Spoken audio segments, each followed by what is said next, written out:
Hello everyone, my name is Chloe and today I'm here with a brand new video. Today I'm going to be talking about all of the books that I read during the month of August. Before we get started though, make sure if you haven't already to click subscribe, and if you enjoy my content, consider becoming a patron, linked in the description below. So I have 10 books I want to talk about today. Mostly for August, my reading took a step back just because I really put a focus on writing this month. So while I did get a lot of great books done, I didn't read as much as I have been. And that's totally okay because I've been having a blast writing. So we're going to go ahead and jump right in to talk about all of the books that I read in the month of August. The first book I finished was Arsenic and Adobo by Mia P. Manasala. This was a surprising read for me because it is a mystery. It is a cozy mystery book, and I normally do not gravitate towards mysteries because I just don't care to read them. But this one was so fun. I decided I was going to give it a try, and it really is a great blend of like a contemporary and a mystery, and I really enjoyed that. So I definitely plan on picking up the second book, and I'm really hoping that there's a bunch of mysteries in this series and that this author writes more like this book. I gave this one 5 stars and I am so shocked that I did because I don't read mysteries. Next, I read If the Shoe Fits by Julie Murphy. I'd like to thank NetGalley and the publisher for sending me a digital ARC. I had such a fun time reading this modern Cinderella retelling. This is essentially if you take the Cinderella story, put it in a modern world, and insert The Bachelor. That is what this book is. And our main character is a fashion designer specifically for shoes, and she is a plus-size woman who is moving back to California, and her stepmother is a big Hollywood producer of a show that is essentially The Bachelor. And our main character, whose name is Cindy, decides she's going to go on the show. If you are a fan of The Bachelor, you will enjoy this book. I have never seen The Bachelor. I never care to see The Bachelor, but I do enjoy this style of book. I also gave this one 5 stars, and it has been announced that the next author who is going to write in this series is Jasmine Guillory, who is an author that I really enjoy, and she's going to be doing a Beauty and the Beast retelling. Next, I read The Bench by Meghan Markle.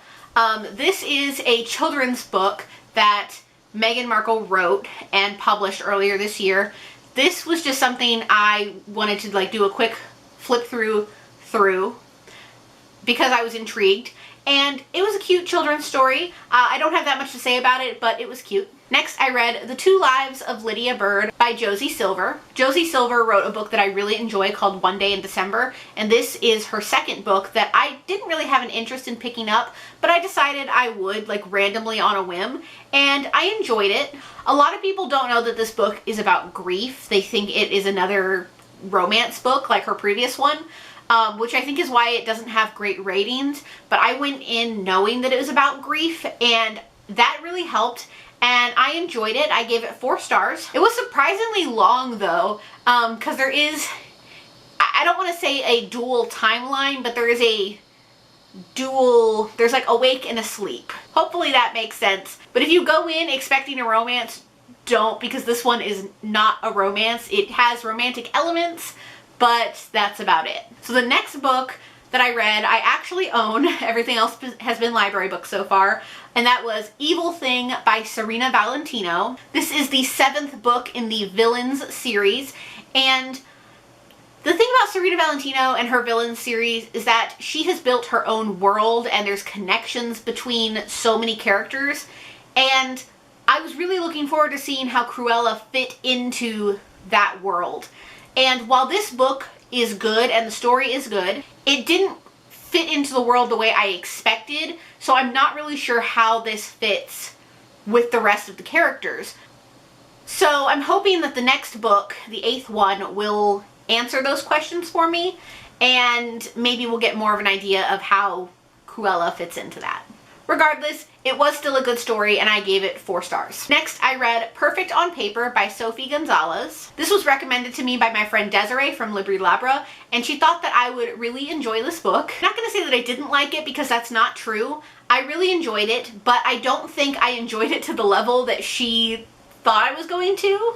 I thought the story was cute, and I thought the couple was cute, and our main character is bisexual, and there's also a transgender character. I thought it was a great contemporary, a great YA. I just didn't love it to the degree I thought she wanted me to love it, but I still enjoyed it and I gave it 4 stars. Next is a book that I have seen going around Instagram a lot recently and I decided to pick up, and that is Guild by Raven Kennedy. This book I've seen on Bookstagram so much, and I decided that I was going to request it from my library because I wasn't sure how I would feel about this. This is the first book in a series called the Plated Prisoner series, and it is a retelling of the King Midas story where our main character has been gold touched by King Midas, and she has golden skin, golden hair, and she is the king's favored.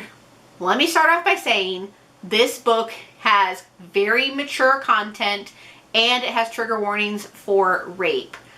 The mature content literally starts on page 1. So this is very explicit, definitely for an 18 and up audience. That being said, I am so surprised by how much I loved this book. I am so intrigued. This is definitely like a high fantasy book, which is not something I normally go towards, but wow, I have heard so many things about this book. I've seen it going around so much. There is 3 books out, and a 4th one is coming out next year.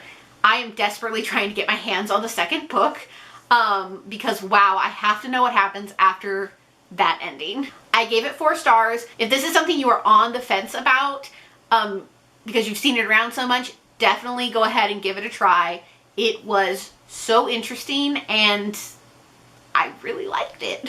So the next thing I'm going to talk about is a reread that I actually did with my coworker, and that is The 7 Husbands of Evelyn Hugo by Taylor Jenkins Reid. The whole reason that I decided to reread this, besides the fact that it's fantastic, is because the main character of Malibu Rising, which is Mick Riva, is actually in this book for about a chapter, and I didn't remember it at all, so I definitely had to jump back in on this reread. This book is just as good as the first time I read it. It is my favorite book that Taylor Jenkins Reid has ever written, and it was so good. I also splurged and got the Book of the Month edition to match my copy of Malibu Rising, and if you haven't read this book and you're sleeping on this book, definitely check it out. So good. You will be so shocked and you will cry, and 5 stars. So the last book I'm going to talk about, I haven't actually finished yet, but I have no choice but to finish it. I have to finish it, and that is My Contrary Mary by Cynthia Hand, Brody Ashton, and Jody Meadows. This is just the dust jacket because the actual book is somewhere else. This is a historical fiction / retelling of Mary Queen of Scots and her story that has some magical realism in it, and it's really good and it's really fun. I am just way behind. So today is Saturday. Our live show for this, because this is the August book of the month, or it was the August book of the month, is tomorrow. It'll have already happened by the time you guys see this, but I have like 120 pages left of this book. It is most likely going to be a 4-star unless something radical happens in the next 120 pages. But I love the Lady Janies and what they do with all these historical fictions, and I'm going to continue to support this series and keep reading. And I will link our live show in the description below if you guys want to check it out and get more in-depth thoughts, but most likely it's going to be a 4 for me. We'll have to see what happens in the next 120 pages. So that is all I have for this video today. Thank you so much for watching. Down below in the comments, let me know your thoughts on any of these books. Let me know what you read in the month of August. If you like what you see here, please go ahead and click subscribe. If you want to support my content, check out my Patreon linked in the description below. I post new videos every week, so click subscribe if you want to be updated for when I post those. Thank you all so much, and I will see you in my next one. Bye! In the darkness, I don't feel so cold.